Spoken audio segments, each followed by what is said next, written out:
오늘 하나님께서 우리에게 주시는 말씀은 마가복음 14장 32절에서 42절까지 말씀입니다. 저와 여러분이 한 절씩 교독해서 읽도록 하겠습니다. 그들이 겟세마네라 하는 곳의 이름에 예수께서 제자들에게 이르시되 내가 기도할 동안에 너희는 여기 앉아 있으라 하시고 베드로와 야고보와 요한을 말씀하시되 내 마음이 심히 고민하여 죽게 되었으니 너희는 여기 머물러 깨어 있으라 하시고 조금 나아가사 땅에 엎드려 될 수 있는 대로 이때가 자기에게 지나가기를 이르시되 아빠 아버지여 아버지께는 모든 것이 가능하오니 이 잔을 내게서 옮기시옵소서. 그러나 나의 원대로 마시옵고 아버지의 원대로 하옵소서 하시고 돌아오사 제자들이 자는 것을 시몬아 자느냐 내가 1시간도 깨어있을 수 없더냐 시험에 들지 않게 깨어있어 기도하라. 마음에는 원이로되 육신이 약하도다 하시고 다시 나아가 다시 오사 보신즉 그들이 자니 이는 그들의 눈이 심히 피곤함이라. 그들이 예수께 무엇으로 대답할 줄을 알지 못하더라. 세 번째 오사 이제는 자고 쉬라. 그만 되었다. 때가 왔도다. 보라 인자가 죄인의 손에 팔리느니라. 다 함께 일어나라. 함께 가자. 보라 나를 파는 자가 가까이 왔느니라. 아멘. 우리가 정말 대한민국을 위해서 많이 기도해야 될 때입니다. 이 시간 기도하며 나아갈 때에 주님 대한민국이 소통, 화합, 협치를 통하여 하나 되게 하여 주옵소서. 중간에 막힌 담을 오시고 둘로 하나 되게 하시는 예수 그리스도의 보혈의 능력으로 하나 되게 하여 주시옵소서. 또한 오미크론 바이러스가 사라지고 우리를 불쌍히 여겨 주시옵소서. 우리가 찬 목소리로 기도하시겠습니다. 하나님 아버지 주님 앞에 기도하며 나아갑니다. 하나님 우리 대한민국이 이제 화합, 협치, 소통을 이루기를 원합니다. 하나님 서로 간에 통섭하게 하여 주시고 하나님 아버지 우리가 주님 안에서 하나 될 수 있도록 인도하여 주시옵소서. 하나님 아버지 갈라진 국민들의 마음이 예수 그리스도의 보혈로 하나 되게 하여 주시고 하나님 아버지 이 나라와 이 민족이 바로 서게 하여 주시옵소서. 하나님 아버지 질병과 역병이 창궐하고 있나이다. 하나님 아버지 우리를 불쌍히 여겨 주시옵소서. 하나님 아버지 은혜 베풀어 주시고 함께 하여 주시옵소서. 하나님 갈라진 국민들의 마음을 예수 그리스도의 보혈로 하나 되게 하여 주시옵소서. 우리가 서로 소통하게 하시고 화합하게 하여 주시고 하나님 통섭하게 하여 주시고 협치를 이룰 수 있도록 인도하여 주시옵소서. 하나님 아버지 질병으로 역병으로 고통당하는 주변에 많은 사람들이 있습니다. 하나님 우리를 불쌍히 여기시고 어두울 때 퍼지는 전염병을 우리 하나님의 권능으로 하나님 다 사라지게 하여 주시옵소서. 예수님의 이름으로 기도하였습니다. 아멘.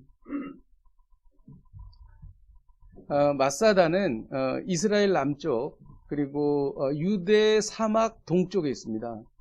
마사다는 굉장히 높은 바위로 된 천연의 요새입니다.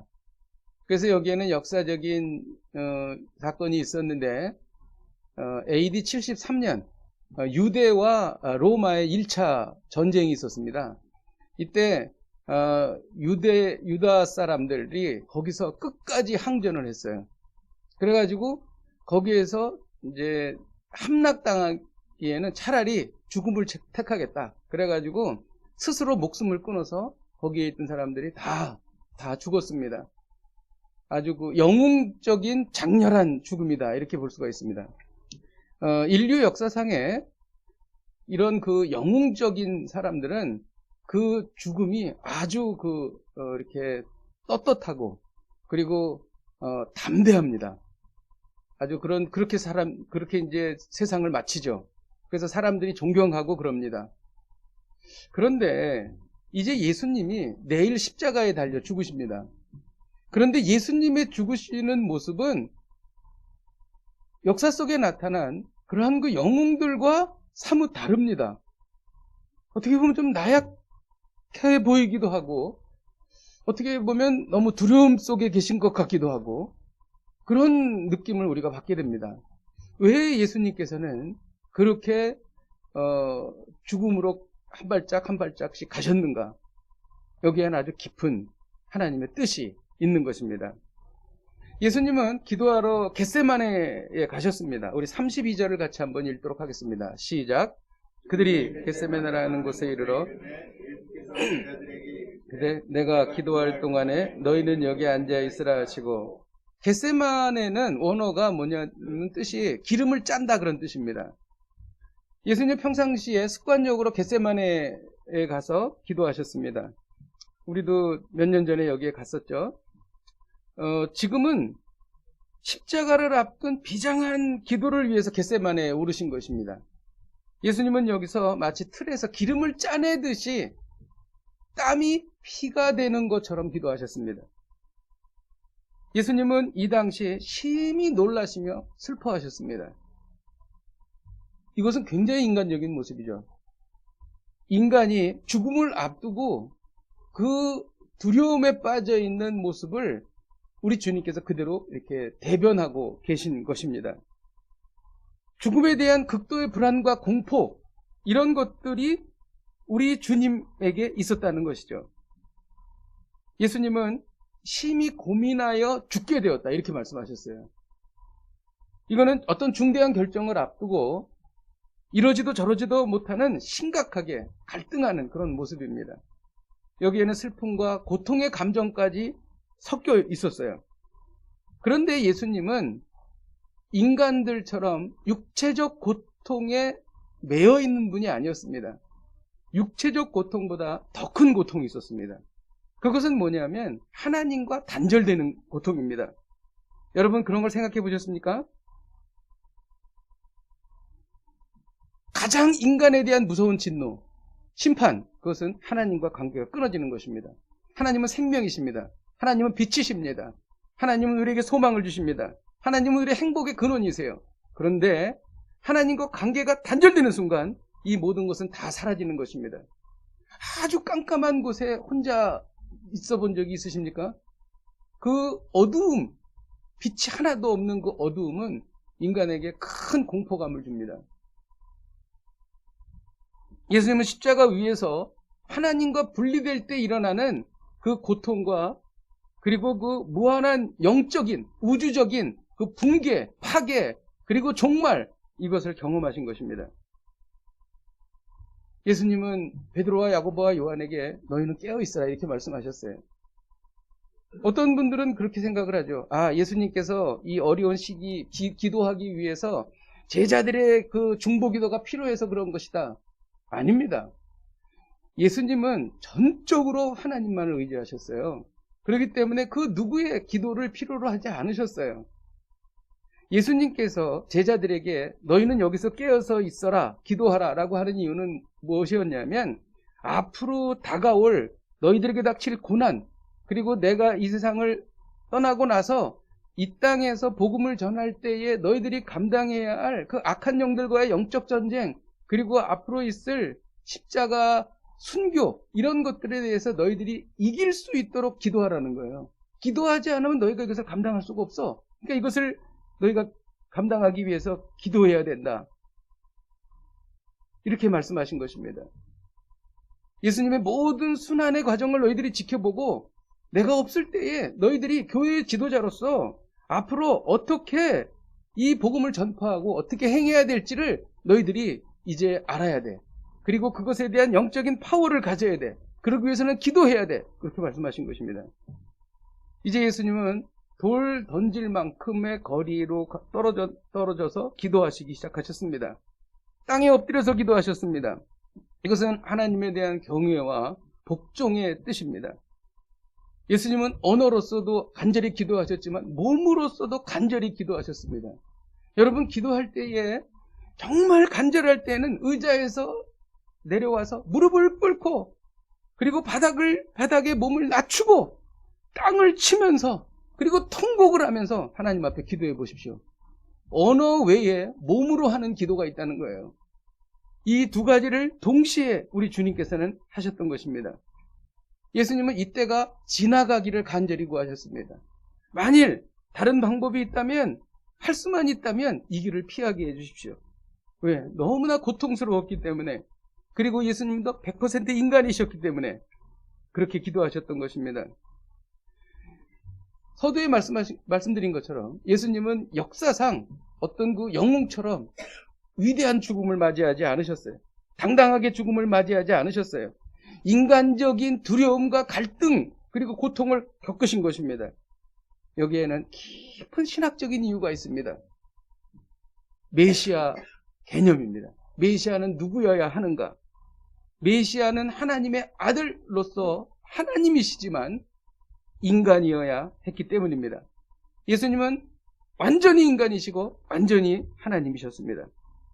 히브리서 5장 1절에서 2절을 같이 한번 읽도록 하겠습니다. 시작.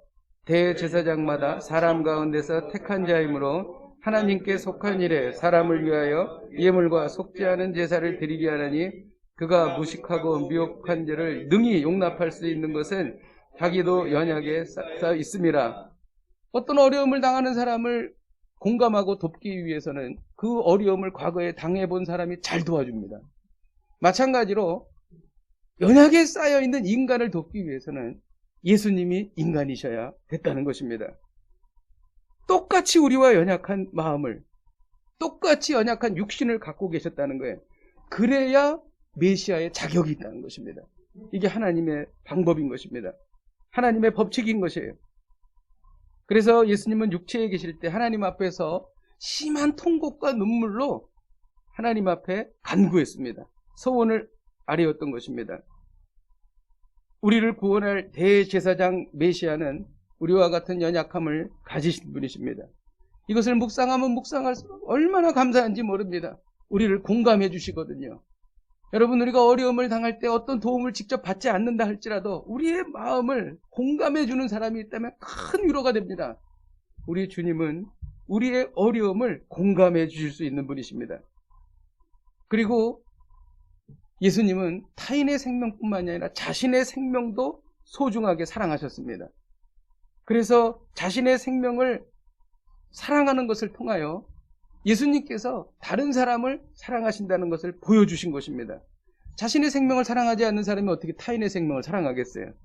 이런 여러 가지 중요한 이유가 있기 때문에 예수님이 겟세마네 동산에서 그렇게 기도하셨던 것입니다. 자, 이제 우리가 오늘 말씀의 핵심으로 들어가겠습니다. 36절을 같이 한번 읽도록 하겠습니다. 시작. 이르시되 아빠 아버지여, 아버지께는 모든 것이 가능하시오니 이 잔을 내게서 옮기시옵소서. 그러나 나의 원대로 마시옵고 아버지의 원대로 하옵소서. 예수님께서 하나님을 아빠 아버지라고 부르셨습니다. 이것은 메시아는 하나님의 아들이셔야 된다. 그래야 메시아적 사명을 수행할 수 있다는 것입니다. 이것은 구약에 누차 말하고 있습니다. 시편 2편 12절에 보면 그의 아들에게 입맞추라. 그렇지 않으면 진노하심으로 너희가 길에서 망한다. 이렇게 기록하고 있습니다. 그의 아들에게, 하나님의 아들에게 입맞추라. 하나님의 아들을 너희들의 마음속에 받아들여라. 그렇지 않으면 너희는 심판을 받을 것이다. 시편에 말하고 있습니다. 구약 성경 여러 곳에서 메시아는 하나님의 아들이어야 한다라고 밝히고 있는 것입니다. 예수님은 아버지께서는 모든 것이 가능하다 이렇게 말씀하셨습니다. 하나님께서는 그 뜻을 이루시는 법이 너무나 다양하고 우리의 상상을 초월한다는 뜻입니다. 내가 하는 기도보다 하나님의 뜻이 훨씬 더 깊고 넓어서 우리가 아무리 노력해도 하나님의 방법은 알 수 없다는 것입니다. 예수님은 극도의 두려움과 갈등과 고통 속에서 결론을 내리십니다. 그것은 우리가 잘 아는 나의 원대로 마옵시고 아버지의 원대로 하옵소서라는 간구였습니다. 예수님은 힘겨워하면서도 사랑으로 순종하셨습니다. 사실 예수님은 사명을 포기하고 우리를 그냥 죽게 놔둘 수 있는 충분한 시간적 여유가 있었어요. 그러나 예수님은 그럴 생각이 전혀 없으셨습니다. 예수님은 아버지에게 사명을 위해 다른 길을 부탁했을 뿐 사명을 포기하지 않았습니다. 왜냐하면 당장의 욕구보다도 영원한 욕구가 더 강렬했기 때문입니다. 예수님은 자신의 감정을 속이지 않았을 뿐만 아니라 현재의 고난도 회피하지 않으셨습니다. 이 두 가지를 같이 예수님께서는 감당하고 계셨던 것입니다. 예수님의 지극한 사랑은 우리를 예수님을 고난으로 이끌었던 것입니다. 극심한 형극의 고난 한복판에서 예수님은 하나님 앞에서 순종한 것입니다. 여러분, 이것은 우리의 상상을 초월하는 사랑입니다. 이 사랑을 우리가 이해할 수 있을까요? 우리가 평생 이것을 이해할 수 있을까요? 저는 없다고 봅니다. 그냥 어느 정도 우리가 공감하거나 어느 정도 그것에 대해서 동조하거나 동의하거나 이해할 수는 있을지 모르겠어요. 그러나 이것을 완전히 이것이 어떤 사랑인지, 그 주님께서 우리에게 베풀어 주신 그 사랑의 깊이와 넓이와 그러한 모든 것을 우리가 알 수 있을까? 저는 이해할 수 없다고 봅니다. 그만큼 예수님의 사랑은 깊고 넓은 것이죠. 우리가 감히 상상조차 할 수 없는 사랑입니다. 부부의 사랑, 가족의 사랑, 부모의 사랑, 연인의 사랑, 그 어떤 사랑과도 비교할 수 없는 그 사랑, 그것이 바로 하나님 앞에 목숨 바쳐 순종하신 예수님의 사랑인 것입니다. 여러분, 세상에 있는 모든 사랑은 우리를 실망시킵니다. 철석같이 믿었던 사람에게 배신당합니다. 저 사람은 나에게 저럴 사람이 아닌데 왜 나에게 저러지? 그런 일들이 비일비재하게 나타납니다. 그러나 주님의 사랑은 절대로 그렇지 않습니다. 이 사랑은 어디로부터 시작이 되었는가? 그 시작점은 내 뜻이 아닌 아버지의 뜻을 간구하면서부터 시작된 것입니다. 그리고 그 놀라운 사랑을 우리가 받게 된 것입니다. 여러분, 오늘의 메시지가 무엇입니까? 진짜 기도는 내 뜻이 아닌 하나님의 뜻을 구하는 것이다. 이것이 오늘의 메시지인 것입니다. 저는 오늘 이 말씀을 우리가 깊이 묵상하기를 원합니다. 우리가 이 말씀을 묵상하고 이 말씀을 정말 성령의 조명으로 깨닫기만 한다면 우리의 기도의 내용이 바뀔 것입니다. 그리고 우리의 삶의 지평이 바뀔 것입니다. 우리의 비전과 꿈이 달라질 것입니다. 여러분, 기도하면 응답된다고 우리는 듣습니다. 이것은 무슨 의미일까요? 기도하면 응답된다라고 하는 것이 우리는 그냥 그렇게 생각합니다. 우리의 소원을, 우리의 갈망을 우리 주님께서 응답해 주시는구나. 그래서 기도하면 응답된다고 말하는구나. 그런데 그거보다 더 깊은, 그리고 전혀 다른 그러한 놀라운 그러한 그 하나님의 말씀이 오늘 여기에 들어있는 것입니다. 기도하면 응답된다는 의미는 세 가지 의미가 있습니다. 첫째는 기도하면 하나님의 뜻이 이루어진다는 것입니다. 내 뜻이 아니에요. 하나님의 뜻이 이루어지는 것입니다. 기도하는 과정 중에 하나님의 뜻을 알게 되고 내 뜻이 하나님의 뜻으로 바뀌는 것입니다. 여러분, 생각해 보십시오. 하나님의 뜻대로 기도하는데 응답이 안 되겠습니까? 100% 응답됩니다. 기도는 하나님의 뜻이 무엇인지를 알아가는 과정이에요. 처음에 기도할 때는 나의 갈망으로 시작합니다. 시간이 지나면서 횟수가 반복되면서 내 뜻은 사라지고 하나님의 뜻이 우리의 마음 가운데 가득하게 됩니다. 왜 하나님의 뜻이 응답되어야 하는가? 우리는 무지합니다. 우리는 연약합니다. 우리는 당장 눈에 있는 것을 구합니다. 우리는 최선을 알지 못합니다. 그러나 하나님은 최선을 아십니다. 하나님은 전지하십니다. 완전하십니다. 미래를 아십니다. 그리고 나의 연약함을 아십니다. 타이밍을 아십니다. 하나님은 항상 최상을 주십니다. 과거를 생각해 보십시오. 우리가 지나간 일을 생각해 보십시오. 하나님은 항상 우리에게 가장 좋은 길로 인도해 주셨습니다. 내가 다른 것을 요구할 때도 하나님은 항상 가장 좋은 곳으로 우리를 인도해 주셨습니다. 그러므로 나의 뜻이 아니라 하나님의 뜻을 구해야 합니다. 그것이 정답인 것입니다. 요나를 볼까요? 요나는 자신이 회개를 선포해서 니느웨의 회개를 선포해서 니느웨가 구원받는 걸 싫어했어요. 마치 일정 시대의 일본처럼 생각을 했어요. 니느웨가 늘 유대를 힘들게 하고 고통스럽게 했던 나라가 니느웨였거든요. 그래서 요나는 싫어하고 화를 내면서 하나님께 기도했습니다. 하나님, 저는 고국에 있을 때부터 니느웨가 구원받는 것을 원하지 않았습니다. 그래서 니느웨의 정반대 방향인 다시스로 도망갔던 것입니다. 하나님의 자비와 은혜는 결국 니느웨를 구원하실 것을 알았기 때문에 나는 도망간 것입니다. 이렇게 기도했어요. 정말 요나가 그렇게 기도했습니다. 그래서 하나님은 요나를 물고기 뱃속에 들어가게 하셔서 3일 동안 고통당하게 하셨죠. 그리고 결국 순종하게 하셨습니다. 그리고 요나는 물고기 뱃속에서 나와서 니느웨에 가가지고 회개를 선포했습니다. 그리고 니느웨가 회개하고 심판을 받지 않았어요. 구원받은 것이지요. 그것이 못마땅한 거예요, 요나는. 그래서 그것에 대해서 불편한 마음을 갖고 있었습니다. 어떻게 얘기했냐면, 니느웨가 구원받은 것에 대해서 저는 너무 불편하기 때문에 차라리 저를 죽여주십시오. 아주 대단한 사람이죠, 요나가. 예. 하나님께서 아무 말씀하지 않으셨습니다. 유대의 광야가 얼마나 뜨겁습니까? 그 뜨거운 햇빛을 가리기 위해서 하나님께서 박넝쿨을 자라게 해주셨어요. 박넝쿨 아래서 서늘하게 지냈죠. 근데 하룻밤에 벌레를 보내셔서 박넝쿨이 다 사라진 것입니다. 그리고 나서 요나는 하나님 앞에 원망을 했죠. 생명처럼 안타깝게 생각했습니다. 또 얘기하는 거예요. 하나님 저를 죽여주십시오. 그때 하나님께서 말씀하십니다. 내가 수고도 않고 재배도 하지 않은 하룻밤에 났다가 하룻밤에 말라버린 이 박넝쿨을 이렇게 아끼지 않았느냐.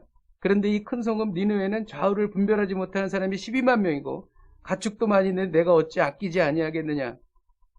지금 요나는 계속 하나님께 기도를 하는 과정을 통해서 자기의 생각을 하나님의 생각으로 바꾸어가고 있는 것입니다. 그리고 요나는 깨달았어요. 그리고 그 니느웨를 사랑하는 하나님의 마음을 알게 되었습니다. 그런데 여러분, 요나와 하나님과의 기도를 한번 보세요. 요나가 얼마나 버릇없이 기도합니까? 요나가 얼마나 극단적으로 기도합니까? 진짜 이게 기도인가라고 할 정도의 기도지 않습니까? 그런데 그 기도의 과정을, 그런 기도임에도 불구하고 그 기도를 통해서 요나는 하나님의 마음으로 점점 변해갔다는 거예요. 요나의 뜻은 극단적이었는데 요나의 뜻이 하나님의 사랑의 마음으로 바뀌었다는 것입니다. 무엇을 통하여? 기도를 통하여. 계속 기도하는 거예요. 기도하면서 요나가 바뀌었다는 것입니다. 기도는 내 뜻을 구하는 것이 아니라 하나님의 뜻을 구하는 것입니다. 여러분, 둘째, 기도하면 우리가 모르는 것이 응답됩니다. 이건 정말 놀라운 경지입니다. 스데반은 죽을 때 기도했지만 위대한 바울이 탄생할 것을 전혀 몰랐습니다. 그가 목숨이 끊어질 때도 위대한 바울이 탄생할 것을 전혀 알지 못했어요. 여러분, 기도하면 아무리 간구해도 이루어질 수 없는 것이 이루어지는 것입니다.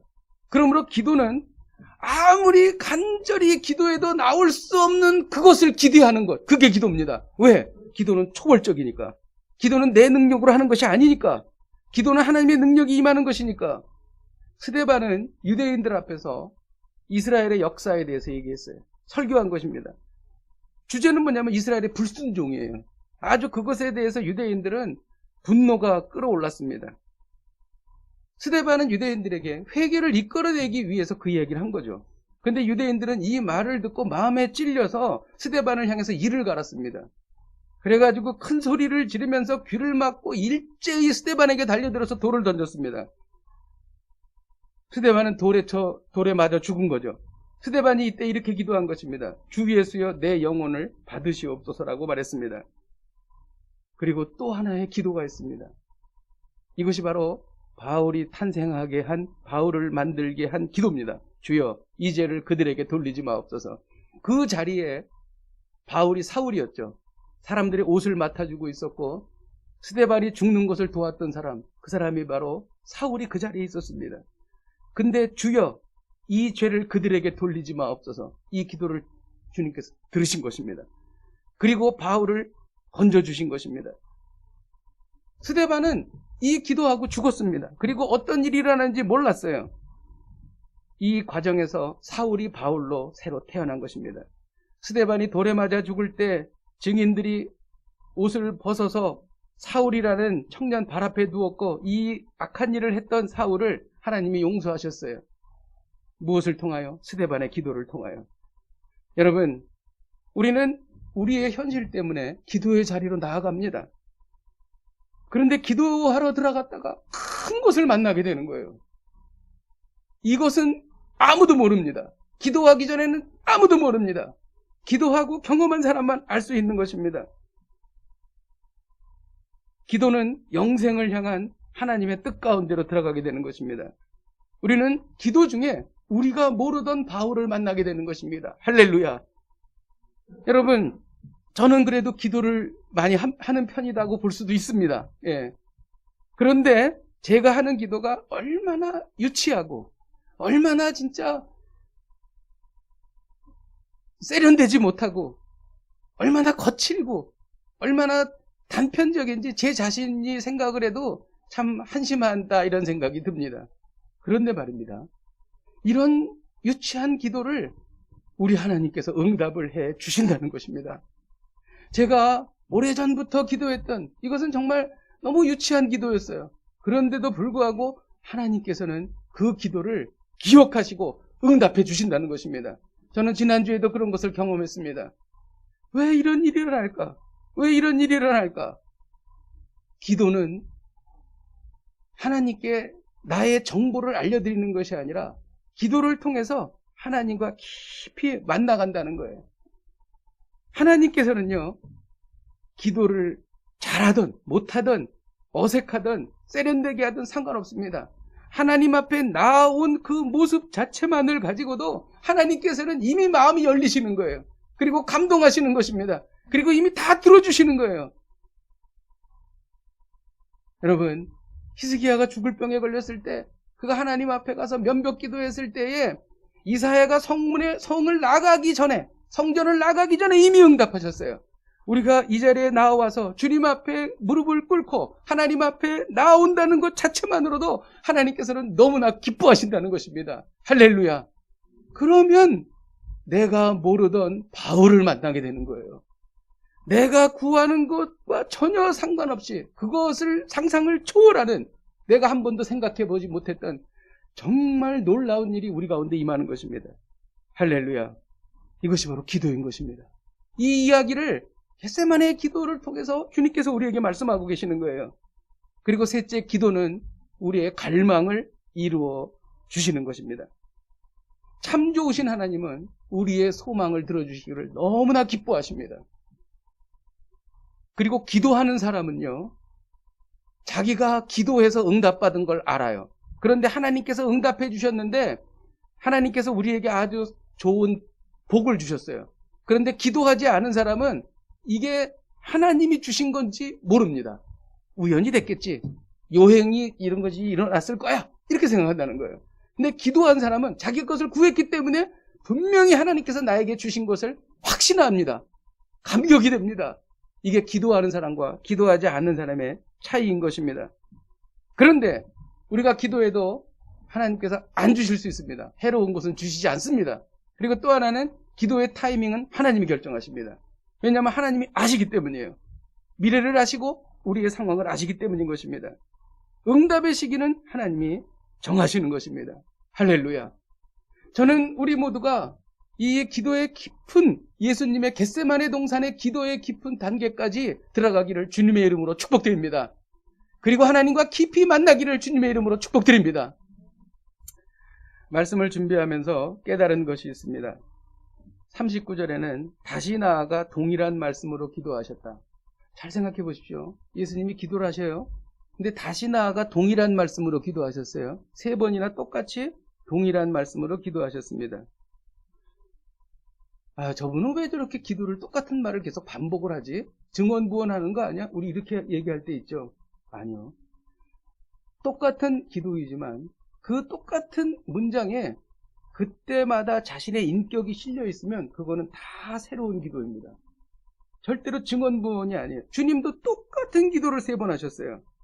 하나님은요, 우리 각 사람의 마음을 살펴하십니다. 심지어 우리가 모르는 잠재의식 속에 나도 하나님은 아세요. 하지만 우리는 인내심을 가지고 계속 기도해야 한다는 거예요. 그 이유가 뭘까요? 기도는요, 하나님에게 내 마음을, 내 뜻을 알려드리는 정보를 전달하는 것보다는 하나님과의 신뢰관계를 쌓아가는 과정이라는 것입니다. 그래서 유치한 기도를 하나님께서 기뻐하시고 그 횟수 반복과 그리고 그 시간이 지나감에 따라서 하나님과 깊이 우리는 만날 수 있는 것입니다. 어떤 목적을 완성하기 위해서 기도하는 것이 아니라 하나님과의 깊은 교제를 위해서, 신뢰 관계를 확인하기 위해서 기도하는 것입니다. 하나님, 이것을 이루어 주십시오 라고 기도하는 것은 하나님, 제가 하나님을 신뢰합니다. 하나님은 전능하신 분이십니다. 하나님은 저를 위해서 이것을 해주실 수 있는 분이십니다 라고 신뢰하는 거예요. 그 신뢰하는 관계가 하나님 너무 기쁘신 거예요. 관계를 확인하기 위해서 기도하는 것입니다. 그 과정을 통해서 우리는 하나님의 뜻을 알아가는 겁니다. 그래서 하나님의 뜻을 알기 위해서 시간이 필요한 거예요. 하나님과 신뢰관계 회복을 위해서 시간이 필요한 거예요. 어떤 문제를 가지고 기도할 때 구체적 응답을 받기까지 끊임없이 똑같은 기도를 하는 겁니다. 끈질기게 매달리고 기도하는 거예요. 만일 한두 번 기도하고 응답이 안 와서 이건 안 되는구나 라고 포기한다면 이건 기도의 원리를 모르는 것입니다. 정보를 전달하는 게 아니라 관계를 형성하는 거거든요, 하나님과. 그러니까 끊임없이 기도하는 거예요. 승리하는 기도 생활을 위해서 반드시 인내심을 가져야 합니다. 기도 생활에 실패한 사람들의 특징은 너무 빨리 그 자리에서 일어난다는 것입니다. 야곱은 야복나루에서 끈질긴 기도를 통해서 하나님께 축복받았습니다. 그렇잖아요.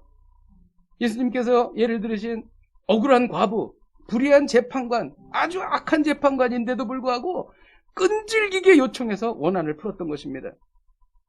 기도는 반드시 인내심을 가져야 합니다. 이것이 바로 다시 나아가 동일한 말씀으로 기도하셨다는 의미인 것입니다. 혹시 기도를 오랫동안 하다가 응답받지 못해서 실망하고 포기한 분이 계십니까? 여러분 다시 시작하십시다. 하나님과의 신뢰관계를 계속 또 깊이 있게 우리가 하나님과의 신뢰관계를 가지십시다. 그런 과정을 통하여 똑같은 반복된 말이더라도 우리 하나님께서는 기뻐하시고 우리의 기도를 응답해 주실 것입니다. 오늘 하나님은 우리에게 말씀하십니다. 진짜 기도는 내 뜻이 아닌 하나님의 뜻을 구하는 것이다. 진짜 기도는 내 뜻이 아닌 하나님의 뜻을 구하는 것이다. 이를 통해 내 기도보다 더 크고 깊고 넓으신 하나님을 만나십시오. 이 놀라운 복이 여러분들에게 임하기를 주님의 이름으로 축복드립니다. 우리 함께 찬양하고 기도하겠습니다. 내 기도하는 그 시간 우리 찬양하십시다.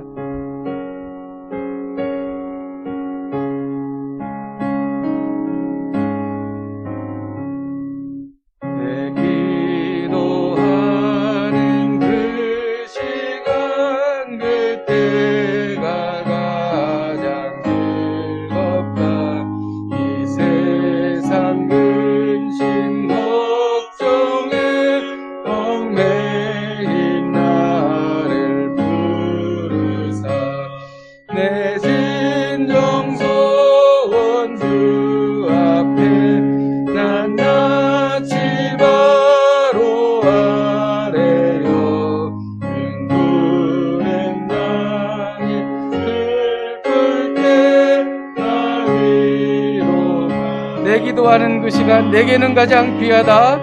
내 기도하는 그 시간 내게는 가장 귀하다.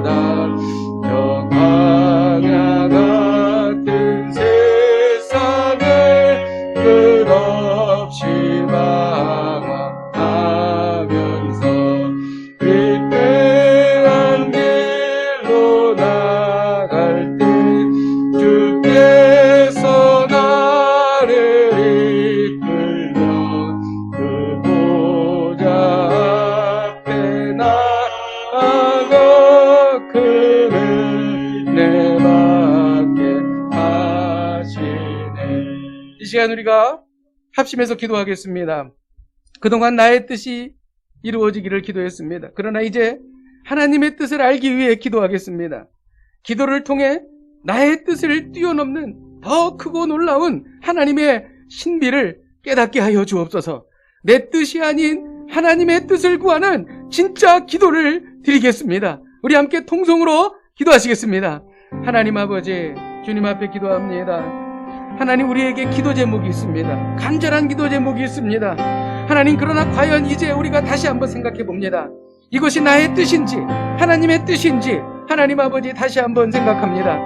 하나님, 기도를 통하여 나의 뜻을 뛰어넘는 더 크고 놀라운 하나님의 신비를 깨닫기를 원합니다. 내 뜻이 아닌 하나님의 뜻을 구하는 진짜 기도를 올리기를 원합니다.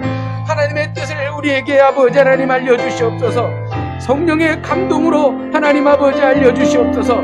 하나님 아버지 주님 앞에 기도하며 나아가오니 성령님 역사하여 주시고 하나님의 뜻이 이루어지는 놀라운 역사가 일어나게 하여 주시고, 하나님 우리가 기도를 통하여 하나님 아버지 우리가 생각하지 못했던 하나님 아버지 바울을 만나는 놀라운 은혜를 경험하게 하여 주시옵소서. 하나님 아버지 기도가 우리의 일상이 되기를 원합니다. 하나님 아버지 기도를 통하여 주님을 깊이 만나기를 원합니다. 하나님 아버지 기도를 통하여 우리의 주님을 기쁘시게 해드리기를 원합니다.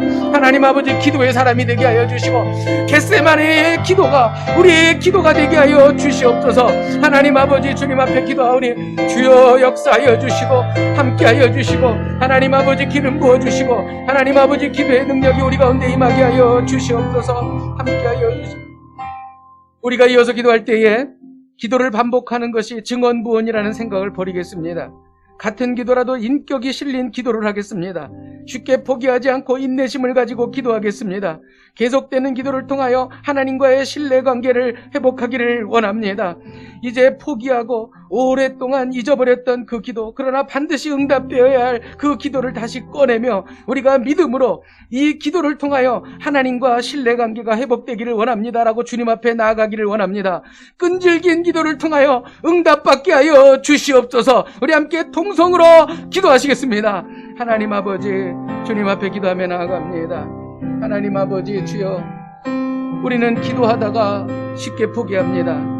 그러나 하나님 아버지 우리 주님께서 3번 다시 나와 기도하신 것을 보며 하나님 아버지 우리가 절대 포기하지 아니하며 하나님 아버지 응답받을 때까지 기도하는 하나님 아버지 그러한 기도를 하나님 앞에 드리기를 원합니다.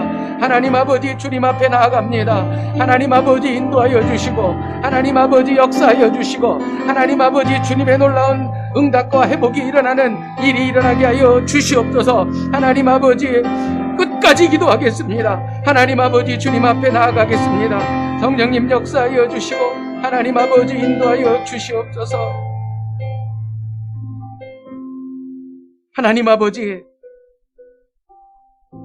끝까지 기도하는 끝장 기도를 주님 앞에 드리기를 원합니다. 이미 시작한 기도, 하나님 그 기도를 주님께서 우리의 뜻이 하나님의 뜻으로 변하는 놀라운 영적인 체험을 우리가 하게 하여 주옵소서. 또한 우리가 한 번도 경험하지 못했던 기도 중에 바울을 만나는, 바울이 탄생하는 모습을 우리가 보게 하여 주시옵소서. 하나님, 또 우리의 갈망을 주님께서 응답해 주심으로 말미암아 하늘과 같이 우리를 사랑하시고 우리를 도우시는 하나님의 놀라우신 은혜에 감격하는 저희들이 되게 하여 주시옵소서. 하나님, 기도의 자리로 나아가겠습니다. 하나님 아버지 이 자리에 주님 임재하여 주시고 우리가 기도를 통하여 세상이 감당치 못할 그러한 인생을 살게 하여 주시옵소서. 예수님의 이름으로 기도하였습니다. 아멘.